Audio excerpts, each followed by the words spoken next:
In this week's episode of The Opening Score, we will continue analyzing the Nimzo-Indian defense, which is introduced after d4, knight to f6, c4, e6, knight to c3, and bishop to b4. From here we have analyzed the Rubinstein variation, which occurs after white's e3, and we have seen what happens after the moves b6 and c5. So today we'll take a look at the last of the three most popular continuation for black, namely castle kingside. This move is the most flexible of black's choices. Castle kingside is almost always a good move, and it doesn't reveal black's plan and future development. White's answer against this move is very similar to the responses in the previously analyzed variations, because white is here to play bishop to d3. Previously, white always had the possibility of playing knight g to e2, and the decision between the two moves matter of choice, but that is not the case here. The difference lies within a combination of possibilities for black. This since black now still is able to retreat with his bishop to e7, since it isn't blocked by the move c5, and black is also able to play d5 without having to be afraid of leaving the queen side too vulnerable, since b6 hasn't yet been played. What this results in is that black can transpose the position to a queen's gambit decline after white's knight g to e2, after d5, a3, and bishop to e7. The result is here that white only has an awkwardly placed knight on e2, which would do much better on f3. So bishop to d3 is played instead. It is a kind of stalling move, allowing white to adapt later on to black's choice of play and keeping the possibility open for knight to move either to e2 or f3. Because after this last move from white, the possibility to play knight g to e2 is once again open, since it won't block the bishop on f1. But it leads to a rather unclear position after first black's d5 followed by knight to e2, e5, d takes on e5, d takes on c4, bishop takes on c4, and queen and exchange on d1, where the king has to recapture since the knight on c3 was pinned, followed by black's knight to g4, winning the sacrificed pawn back. The position is unclear, but black has a small advantage, so white should try to avoid this continuation.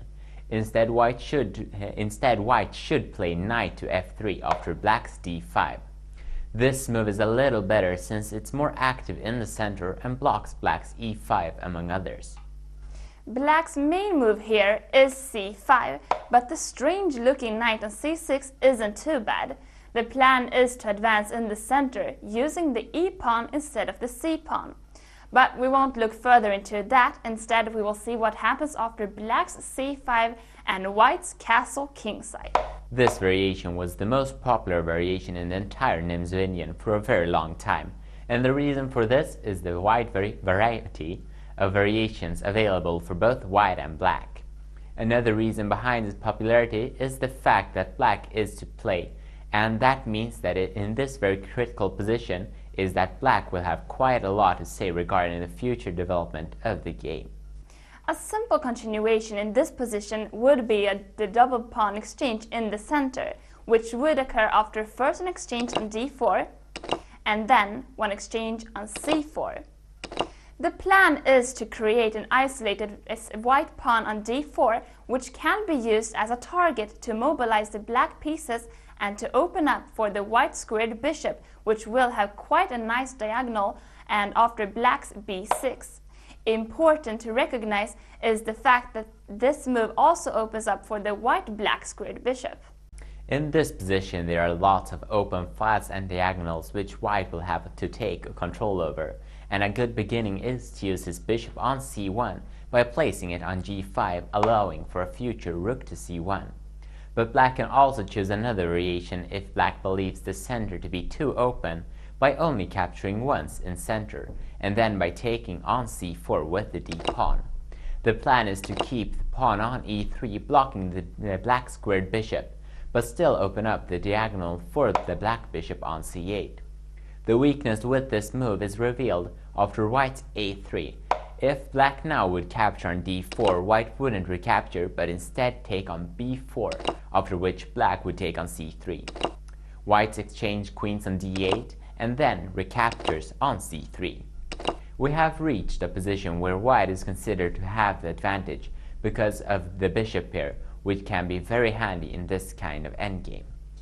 One has to be aware of the white advantage, but it's far from deciding, and in order to use it successfully, one has to use the complex endgame. There are also, of course, many different variations for black and of course for white to choose between.